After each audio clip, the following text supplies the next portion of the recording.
睡觉打呼噜的改善方法：一、减轻体重。对于肥胖的患者，减轻10%的体重也会有显著的效果。二、每天坚持规律的运动，除有助于减重，还能维持睡眠时咽喉呼吸道的肌肉张力。三、戒除烟酒。抽烟易引发上呼吸道病变，喝酒则会抑制惊醒反应，使呼吸终止的时间加长。四、避免服用安眠药、镇静剂、抗组织胺等药物。五、建立良好饮食习惯，少油、少糖、少盐，不喝含糖饮料。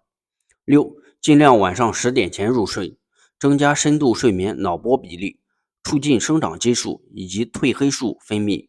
七、选择适合的趴睡枕或侧睡枕，减少呼吸阻塞。